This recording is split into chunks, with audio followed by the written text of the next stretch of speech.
Welcome to Halfway Dark. The men in the backyard. It began with the motion light in the backyard turning on at odd hours, flickering briefly, then staying steady.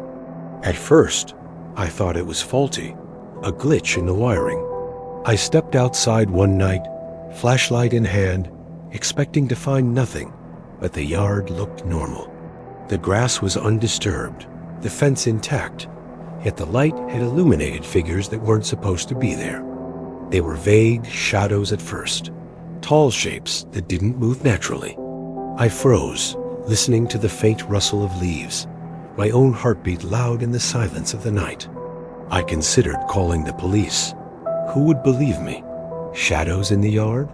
I watched from the window instead, tracing their movements, noticing the way they lingered near the corners of the property. Some nights they didn't appear at all. Other nights, they emerged just as the streetlights flickered out, timing that felt deliberate, as though they knew exactly when I was vulnerable. I tried speaking to them once, shouting into the dark, demanding they leave. The shadows didn't move, didn't respond, but I swore one of them tilted its head, as if listening, as if aware of my presence. I set up a camera, hoping to catch them in the act. In the morning, footage showed nothing unusual. No figures, no movement. Yet the motion light had triggered, and I had heard their whispers, or thought I had. The fear grew steadily. I stopped going into the yard after dark. I avoided looking out windows, though the light drew my gaze despite my will. Something about the shapes, the stillness, made the air itself tense. One night, I walked to the fence to examine it. There were no footprints, no sign of entry. Yet the motion light flared again, shadows stretching long against the lawn, moving in ways impossible for real bodies. I noticed patterns. They seemed to appear when I was alone, when the house was quiet, when I felt most secure. I could predict the flashes of light, the glimmers of movement, though no one was physically present. I tried leaving the house. I drove around the neighborhood, hoping to escape them. When I returned, the motion light had turned on just before I arrived. The shapes were waiting, though they never crossed the yard, never approached. Sometimes I saw tools or objects shifted slightly.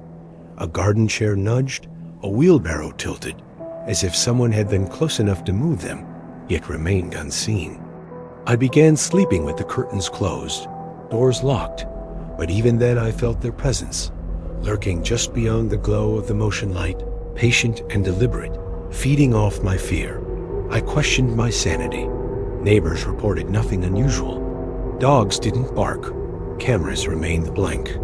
Yet I could feel the weight of eyes, the unnatural geometry of shadows, and the faint sound of whispered voices. The motions became more precise.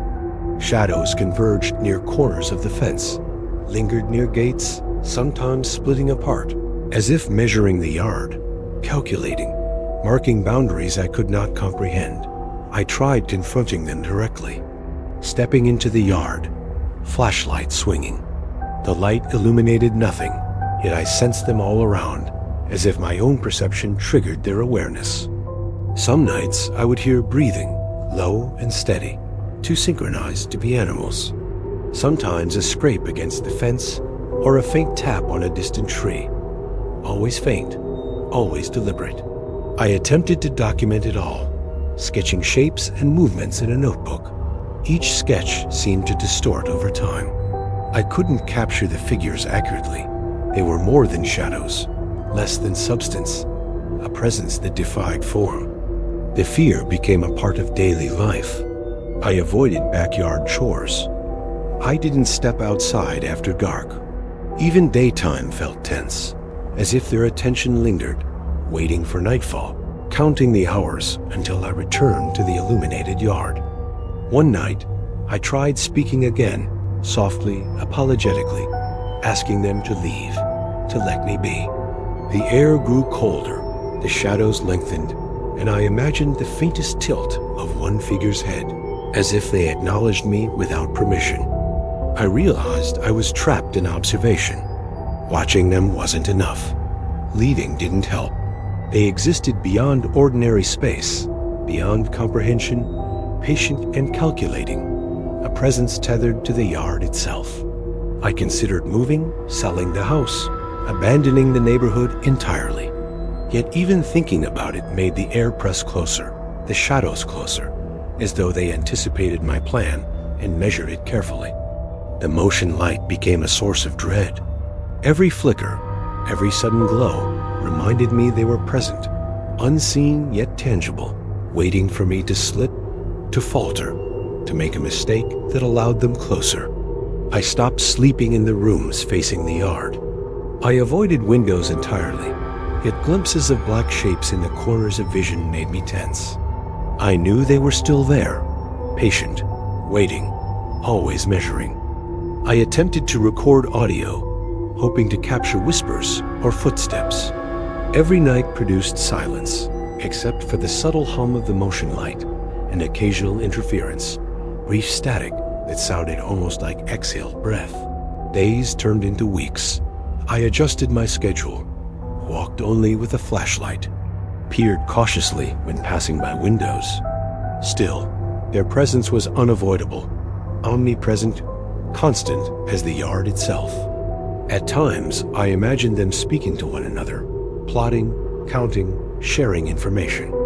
Perhaps the yard had become their domain, their observation point, their theater of quiet menace. Subtle awareness grew into obsession. I documented everything meticulously, yet every entry in my journal seemed to fade in memory, as though the act of writing could not preserve their movements. I began whispering to them nightly, apologizing, reasoning, negotiating silently. The shadows shifted slightly, responding perhaps, though I could not confirm. The house, the yard, and their presence became inseparable. Eventually, I accepted it. I would live under their observation. Each motion light flashed a reminder that some presences cannot be chased away, cannot be reasoned with, cannot be dismissed. If you see a shadow in your yard, a figure that doesn't move naturally, pay attention. Some watchers wait patiently, counting, learning, feeding on attention.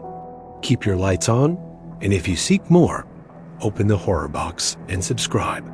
Even now, as I write this, the motion light may flare again, illuminating shapes that aren't there, yet undeniably present.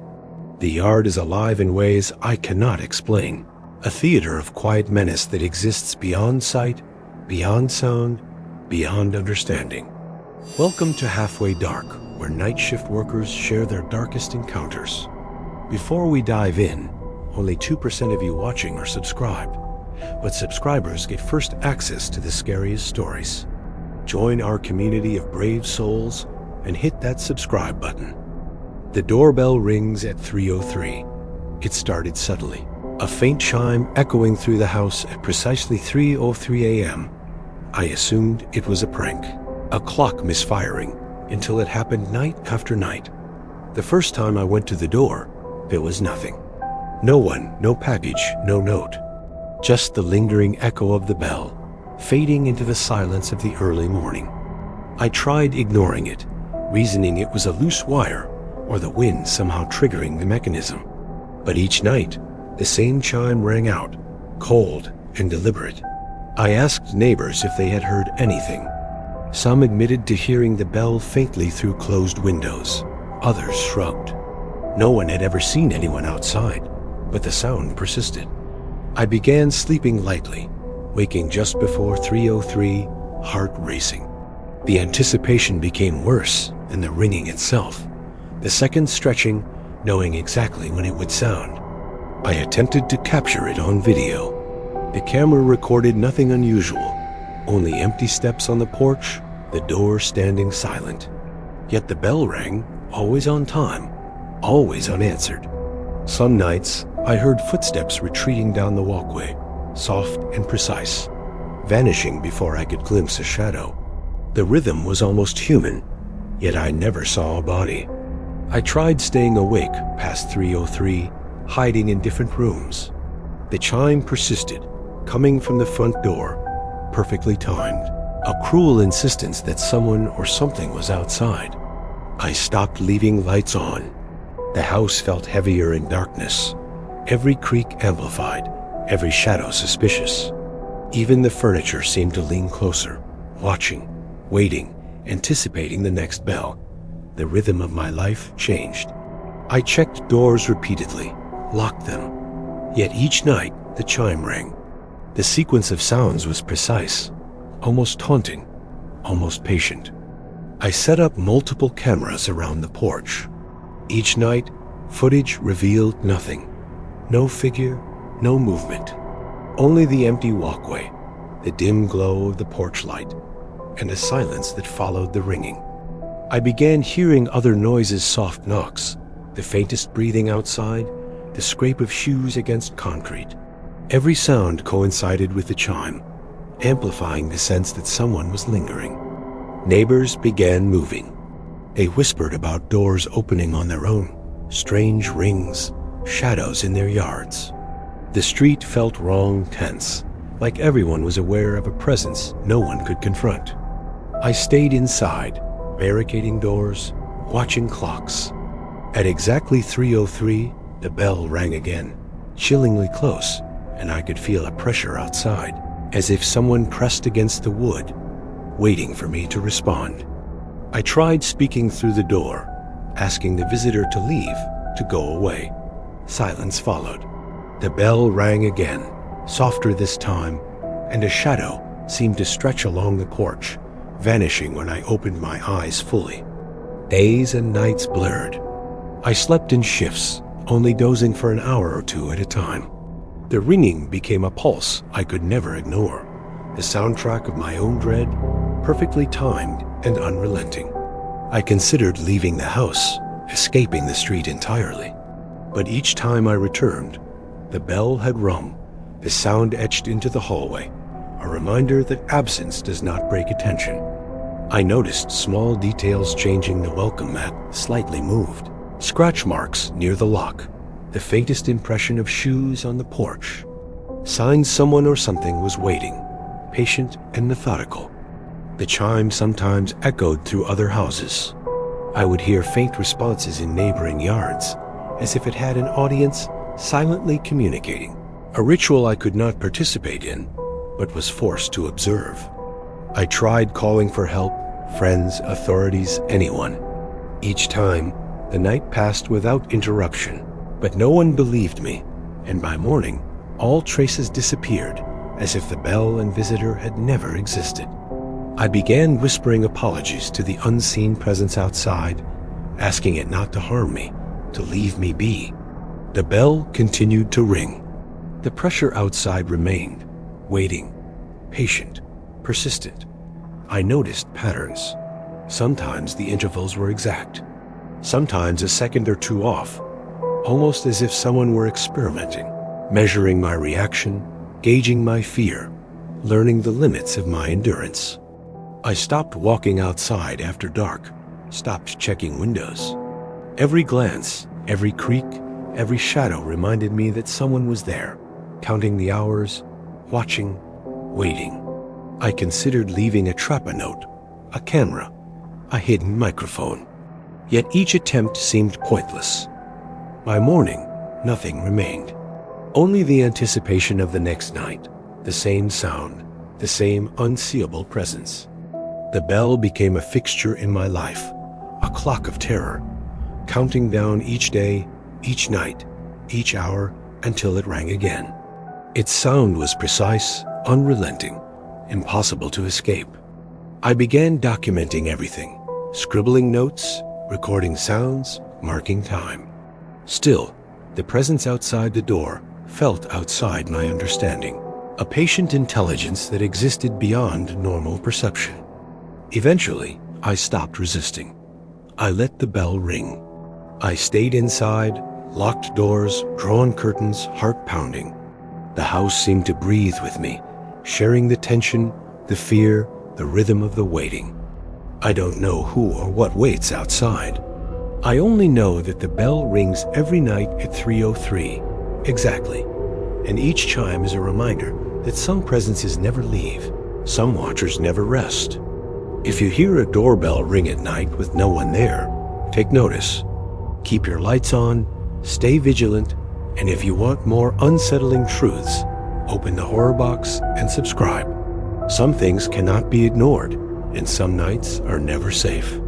Even now, the thought of 303 keeps me alert. Each night is measured in anticipation, each moment stretched by the inevitability of the next bell, the next shadow, the next visitor that may never reveal itself.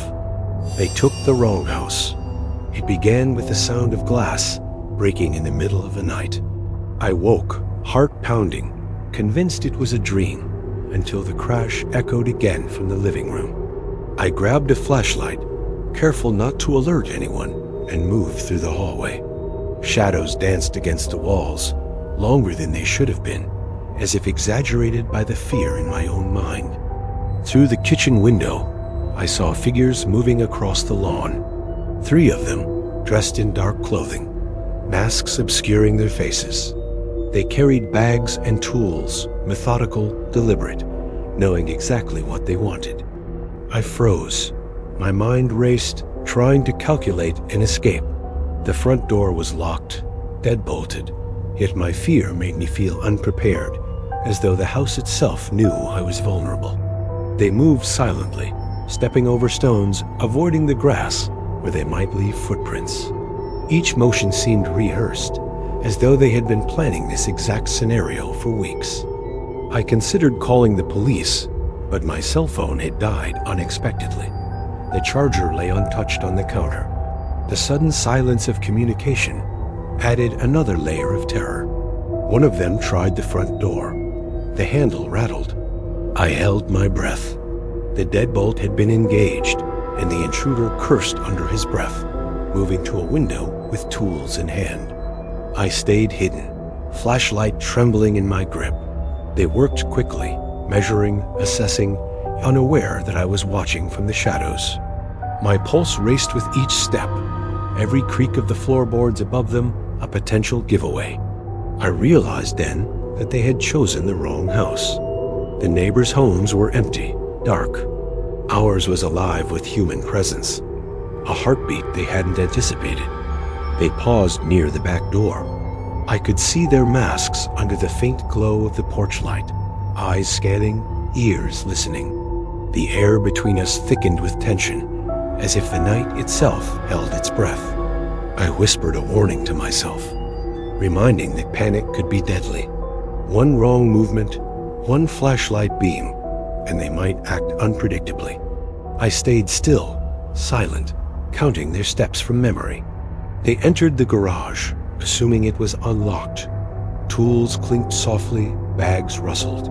My stomach churned, every instinct screaming that I needed to act, but reason told me to remain hidden. I considered throwing something to distract them, but hesitation froze me. I didn't want to escalate the situation, yet I also needed a way to protect myself and the house. The thieves split up, one moving toward the living room, another inspecting the bedrooms. I felt trapped, the house suddenly small, every corner a potential threat, every shadow a danger. I recalled every self-defense technique I had ever learned, every survival instinct. But adrenaline clouded rational thought, leaving only fear, sharp and immediate, cutting through every logical plan. One of them reached the master bedroom. I had locked it preemptively. The handle rattled, then stopped. Footsteps echoed back toward the kitchen. They were frustrated, methodical, aware now that this wasn't the empty house they had expected. I could hear whispers, muffled and hurried, like rats communicating in the dark. Their frustration grew, and I sensed a change in their movements, sharper, more erratic, less controlled. They began checking closets, cabinets, drawers. I watched, heart pounding, knowing that any misstep could alert them to my presence. The house felt alive with anticipation, as if it too was aware of the intruders. I crept to the basement door, knowing they hadn't checked below. I considered hiding there, but the risk of being trapped was too high. Still, I listened, every creak and shuffle magnified in the silence. Suddenly, they left the living room and moved outside. I peered through the blinds, breath shallow. They seemed confused, frustrated, muttering about the wrong house, realizing their mistake too late. I waited, frozen. The night stretched longer than it should have, each second a potential disaster. Then slowly, they retreated, carrying their tools, leaving the yard untouched, yet somehow marking the house with their attention. I called the police the moment they disappeared into the shadows. Officers arrived quickly, but found no evidence, no footprints, no sign of forced entry except the faint scratches on the front door handle. The neighborhood felt different afterward. Windows stayed closed, doors double-locked, but my fear lingered. The house had been tested, and we had survived, but only barely. Only because of circumstance, only because of their miscalculation. I began installing cameras, security systems, motion detectors. The peace of the house returned partially, but I could still feel the memory of their presence, the awareness that someone had measured the space and found it suitable. I spoke to neighbors cautiously, warning them without exposing vulnerability. Most nodded politely. Some exchanged stories of similar experiences elsewhere, but none had faced intruders so close, so immediate, so patient. The sound of footsteps outside still makes me pause. Any creak or shift in the night brings a memory of those masked figures, moving through what they assumed was an empty home, a mistake they will never repeat. I keep the lights on now, the doors locked, my routine vigilant. Yet the house remains haunted by their intrusion, their observation, their calculated error.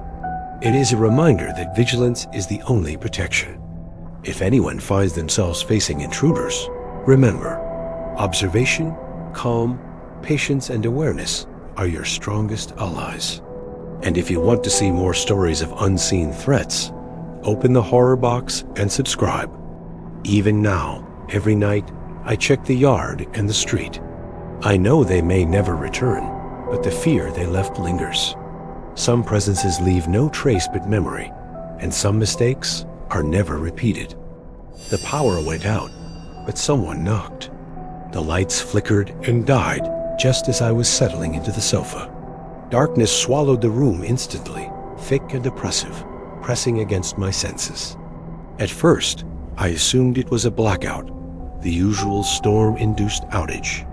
But then came the knock-sharp, deliberate, echoing through the hallway.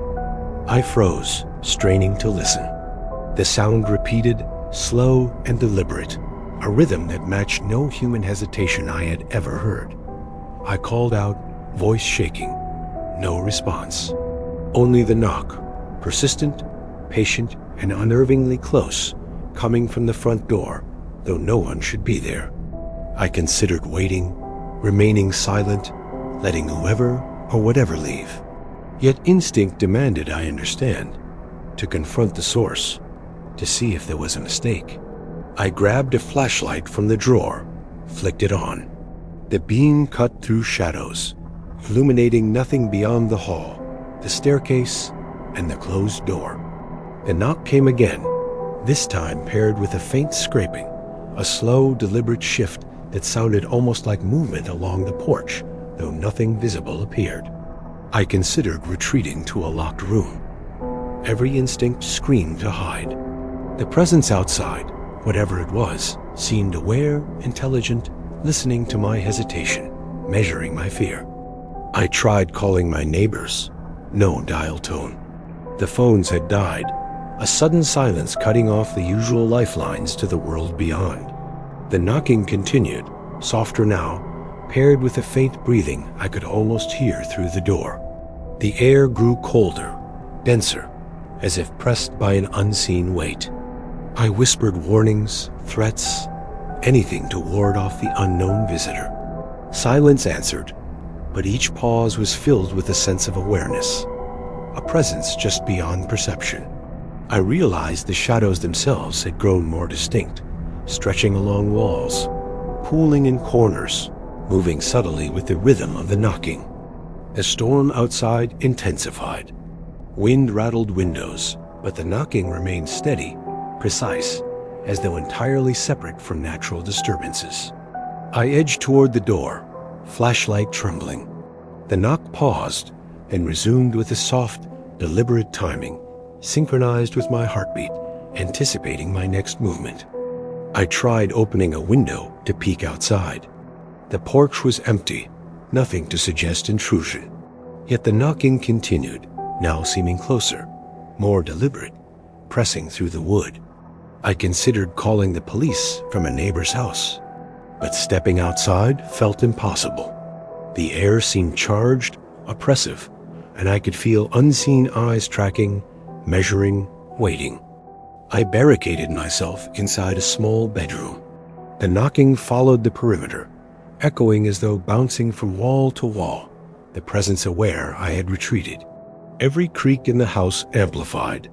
Floors, doors, even the walls seemed alive with tension. I heard steps that weren't mine, subtle shuffles, movements too soft to be human. Time stretched unnaturally. Minutes became hours.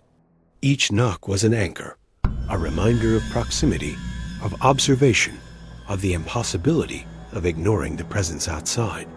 I whispered apologies, asking it to leave, to be satisfied with the mistake, to move on. Silence followed, yet the knocking persisted, slower now, almost contemplative. The storm passed, yet darkness remained. The power had not returned. Outside, the porch was still empty, yet the air felt heavy, laden with something unseen, deliberate, intelligent. I stayed awake all night, flashlight in hand, every sense straining. Shadows moved in corners, stretched along walls, and the faint echo of a knock lingered in my imagination. Morning brought light, and yet I felt no relief. The door showed no marks, no forced entry, only the faintest scuff along the threshold, as if something had pressed against it without crossing the barrier. I spoke to neighbors cautiously, discovering others had experienced strange disturbances during the blackout. Some reported footsteps, others faint tapping sounds. No one had been able to confirm anything tangible. I installed additional locks, cameras, motion detectors. Still, every night I feared the return of knocking, the pressure in the air, the silent observation that refused to leave. I started keeping notes, documenting every flicker of light, every strange noise, every sensation of presence. Even when the house seemed empty, I could feel attention, patient and deliberate. I avoided the front door entirely. I stopped checking windows, relying on memory, intuition, and caution. The house had become a space of constant vigilance, the boundaries enforced by something unseen. Each night I hear the memory of the knock, soft but deliberate, echoing in my mind. A presence that cannot be ignored, patient, unyielding, always waiting. If your lights go out unexpectedly and someone knocks, do not assume it is a neighbor. Stay alert, remain cautious, and if curiosity tempts you, open the horror box and subscribe. Even now, I cannot be certain whether the knocking was human, supernatural, or something entirely beyond understanding. I only know that some presences wait, unseen, untraceable, deliberate, and persistent. The house has changed me. I move differently now, listen more closely, hesitate before every step.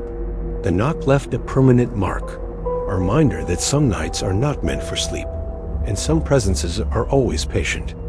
The Neon Mask Gang. It began with a strange light outside my window. Neon streaks glowed across the suburban street, too bright and too deliberate to be passing cars. I froze, certain something unnatural had appeared. I stepped closer to the blinds, noticing movement in the shadows. Figures tall, unnervingly synchronized, glided from house to house, each wearing neon masks that reflected streetlights in harsh, unnatural colors. Their suits were hazmat-like, rubbery and stiff, with fluorescent stripes that glowed against the darkness. Each step was measured, robotic, as if rehearsed for a performance, I wasn't meant to see. I grabbed my phone, hands trembling, but there was no signal. The presence outside was too immediate, too heavy, as though the air itself had weight, pressing in from all directions. They paused in front of a house 2 doors down, circling it slowly. No lights were on, no one visible. Yet their movement suggested they knew exactly what was inside, reading the layout from some hidden intelligence. I watched, heart hammering, as one figure reached for the door. It moved with precision, almost ceremonial, while the others maintained their synchronized positions on the lawn, forming a geometric, unsettling pattern. I considered calling 911 again, but when I glanced outside, the neon masks turned, tilting their heads in unison, as though aware of my observation. Fear rooted me in place, frozen beneath their gaze. Suddenly, one figure stepped forward, leaving the neat formation, carrying a small device that emitted a faint hum. I could hear it clearly, a buzzing that vibrated through the floorboards and my chest simultaneously. The front door of the targeted house swung open silently. No breaking sounds, no struggle. A presence seemed to enter willingly, as if the house itself had accepted them, letting them in. I heard a faint shuffle, then silence. One by one, the other masked figures joined their companion. Moving inside without hesitation, the hum of the device stopped abruptly, leaving the street silent except for their gloved steps. I blinked, and they were gone. The neon glow had vanished, leaving the street bathed only in the dim amber of distant lamps. Yet I could feel the residue of their presence, lingering like a shadow pressed into the asphalt. The next night, the pattern repeated. They returned to the same street, the same synchronized movements, their neon masks painting the darkness with color and intent. I dared not move, dared not breathe too loudly. This time I noticed details I hadn't before. Symbols drawn in fluorescent paint on the pavement, impossible angles of movement that suggested planning beyond ordinary comprehension, an orchestrated choreography of terror. I attempted to capture them on camera. Every night, footage revealed little more than blurred streaks of neon and indistinct forms. Yet I knew what my eyes had seen: precision, intelligence, and deliberate observation. I began documenting their patterns, noting the timing, the angles, the houses they chose. Some nights they skipped houses entirely, moving in eerie silence, as if testing or measuring something invisible. My neighbors whispered about seeing flashes of neon masks from upstairs windows. Some laughed nervously. Others moved away quietly, leaving doors locked and garages empty. Fear had spread without words. One night, I mustered courage and stepped outside. The air was cold, unnatural, and I could see their formation from a distance. They paused, heads turning in unison toward me, the glowing masks unwavering. I held my flashlight steady. It cut through the darkness, revealing nothing but the glowing shapes. Yet the sensation of being observed intensified, as though the very light had alerted them, drawing attention I could not escape. A soft buzz emanated from one device they carried, vibrating through the asphalt. It wasn't a machine I recognized. I couldn't place the sound or the sensation, but it felt designed to unsettle, to manipulate perception directly. I tried leaving the house, retreating down the street, but when I returned hours later, the same houses bore the same fluorescent symbols, lines perfectly traced, as if they had been measured, calculated, and mapped. The presence of the gang became a nightly obsession. I could feel them lingering outside, even when the street appeared empty, waiting, patient, intelligent, observing my routine, learning my fears. The more I watched, the more I noticed subtle changes in my surroundings. Lights left on during the day seemed dimmer at night. Shadows stretched unnaturally. The street itself felt alive, reacting to their return. I whispered to myself, asking why, wondering what drove them, if they were human or something else entirely. My words seemed to vanish into the night, unheard yet acknowledged by the heavy, pulsating presence outside. Sometimes I heard faint laughter, or what sounded like laughter inside their masks, carried on a wind that should not have been moving. It was distant, distorted, almost mechanical in rhythm. I began to anticipate their arrival, watching for the neon glow before it appeared, holding my breath, feeling every second stretch until the first figure moved into the yard. I installed cameras, alarms, and motion sensors. Each night, they bypassed them all. Every light triggered, every sensor tripped, and yet they moved silently, leaving no trace beyond the fluorescent symbols and lingering hum.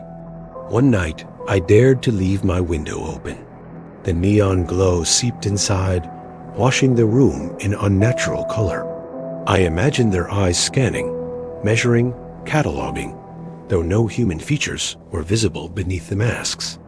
I whispered apologies, promises, bargaining silently. Their movements never changed, never faltered, as if human negotiation had no weight. I could only observe, frozen, heart pounding, watching the ritual unfold again. The final night I recorded, I noticed one figure linger longer than the rest. Head tilted, the glowing neon mask almost, acknowledging me directly, deliberately, imprinting its presence on my mind. I backed away, closed curtains, but the sense remained. The street, the houses, my own home had been measured, catalogued, marked by their attention. Fear became permanent, embedded in every glance toward the window. I do not know who they are, or why they wear the neon masks, or what the symbols mean. I only know the pattern repeats, the observation continues, and their presence lingers like a cold pulse. If you ever see synchronized figures in glowing neon masks on your street, do not approach.